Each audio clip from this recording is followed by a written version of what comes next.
We are back on the Morgan Streetman Show, and we're talking about the trends that we're seeing in states and places where the mask mandate has been lifted versus places where it hasn't. And it just is a constant reminder, Morgan, of everything that happens, everything that we've learned about COVID over the last year. It can change on a dime. It can change on a dime, but we've now built up about a year's worth of practical experience. I mean, we can look back historically at the numbers. We're not speculating like everybody was speculating last March when this was so new. And isn't it interesting how many things that we thought we knew have changed?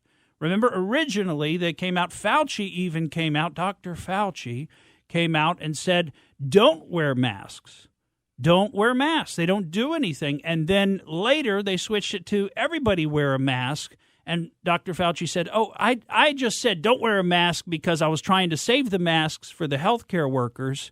Okay, so real trustworthy guy there. Could you next time? Why don't you tell us when you're lying to us, right? Let us know if you're going to be lying to us directly next time. But remember the whole thing about don't touch the surfaces. I mean, you can't touch the door handles. You got your keypads when you're trying to run your debit card at the supermarket. The keypad's got this like piece of plastic over them. Remember all that stuff? Well, now the CDC has come out very quietly, though. See, they don't make a big deal about this when when we follow the science and it's 180 degrees from where they were going. They don't say anything about it. They just changed their website to say that, now the risk of transmission of the SARS-CoV-2 virus via touched surfaces is low.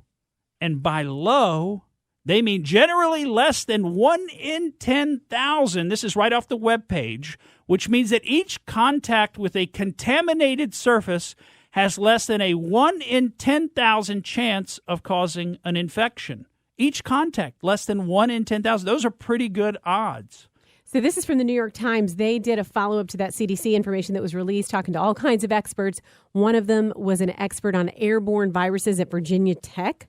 Her name's Lindsay Marr, and she said, we've known this for a long time, and yet people are still focusing on surface cleaning. There's really no evidence that anyone has ever gotten COVID-19 by touching a contaminated surface.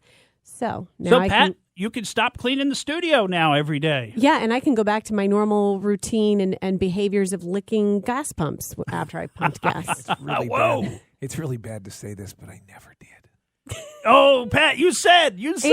And knock on wood, we haven't gotten COVID. We didn't get the COVID. But you can now go back to punching the buttons on elevators instead of, using your elbow. And you go back to opening doors instead of trying to slide right in behind somebody else who just opened it. I'm still not going to flush a toilet with my hand. Yeah, you can't do it, right? Nope. You got to put the gloves on. But so many things. I mean, to me, the story is just look at what we don't know. Look at what we think we know. Look at what is told to us. Now, Morgan, you follow the science, right? Stop it. Stop with all your speculating. Just follow the science. And the science is we have to clean these surfaces. We have to. Do you think in about 5 years we're going to hear on television an attorney come on? If you're a recipient of the blank vaccine and you, contact me. I don't know, Pat George. You know what? I'm not lining up to take it myself. So I know some people are, but I am not lining up myself to take it. Now, something that's very interesting in this story, I think, about the vaccine, there's a number of things that are interesting there. I mean, we don't even want to get into all the people who have had some sort of serious health event after getting their second shot of the vaccine, either Pfizer or Moderna. Those are both, by the way, for-profit vaccines. Those companies intend to make a profit on those vaccines. But, we had a story about an MSNBC contributor, Midwin Charles, 47 years old, who died about several weeks after getting her first shot. So assuming that she did get her second shot on time, she died shortly after getting her second shot. And, of course, we've heard that about Hank Aaron, Larry King, Marvelous Marvin Hagler. All these people passed away around the time of getting their second shot. And there's many people whose names that we don't even know that have had that happen to them. But a story that I wanted to focus on this week, because that's its own story and something, you might want to look into. But a story I wanted to focus on this week is the fact that Pfizer's COVID-19 vaccine is set to become one of the most lucrative drugs in the world. It will be the biggest moneymaker for Pfizer that Pfizer's got. It's actually going to be, already, it is the second highest revenue-generating drug anytime, anywhere, according to industry reports. They're expecting to sell $15 billion worth of COVID vaccines. Pfizer, this is just Pfizer. This is not any of the other companies, J&J, Moderna. This is not them. Just Pfizer is going to sell $15 billion of their vaccine. And by the way, they expect to earn this year between $59 billion and $61 billion in revenue. You know what they made in 2020? $42 billion. So you think business isn't booming over at Pfizer because of this vaccine? By the way, 30 to 40% profit margins they have on this vaccine. So they're making big money and are going to continue to make big money on this vaccine. Meanwhile, stories are coming out. Places like CNBC put a story out that says COVID variant from South Africa was able to break through Pfizer vaccine in an Israeli study.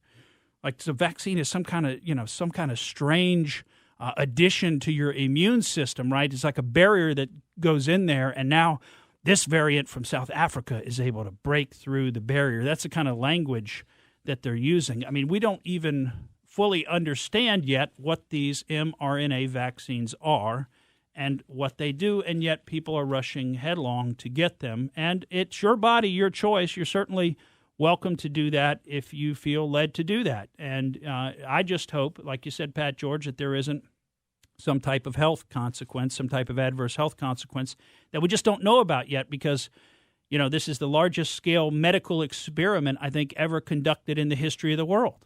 You know, these vaccines. And by the way, if you go get this vaccine, you will be read a statement, a lengthy statement about how this is an experimental vaccine. It hasn't been approved by the FDA. You don't know what can happen. If you get hurt, you can't sue anybody. I'm serious. I've seen the statement that you then have to sign off on. It's like 2 pages.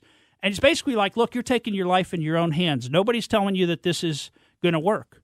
And I'm just like, well, wait a minute. It seems like everybody's telling you this is going to work. Didn't you watch the news? I mean, that's all they talk about is how you got to get this vaccine. It's going to save your life. And then here, but now you want me to sign a piece of paper and, hey, lawyer bells going off. Remember, it's not what they say. It's what you actually sign on the paper like a contract. Okay, so that's where the truth is that what's written on the paper, that this isn't approved. It's emergency use authorized, not approved by the FDA. And we don't really know whether this will work or not. And by the way, if it happens to hurt you or kill you, there's nothing you can essentially do about it, because these companies have immunity under some laws that were put in place back in the 80s for injuries from vaccines. So it's a very complicated issue. I'm surprised. The other thing that, you know, sits in my mind is how much the media, the media complex, not just the news organizations, but everyone is just pressing this onto us. Like, you got to get this. You got to get this. And anytime they're pushing me that hard intellectually to try to get me to do something, that makes me resistant. I start thinking, wait a minute, I'm not sure if I want to do that, right? I mean, why are you pushing me so hard? Why, if it's such an obvious benefit, you don't even need to push me. You could just say it's available, right? It's such an obvious benefit. I'll run down and get it. But instead, you're like, no, you got to get it. No, you got to get it. You got to get it. And they're pushing. So, you know, I guess we'll see what happens over the coming years for folks that decide to take that plunge and get the vaccine. Thank you for listening to the Morgan Streetman Show. We hope you enjoyed what you heard, and if you did, please click like and subscribe to help us out. And remember that we recommend that you exercise your brain at least once a week.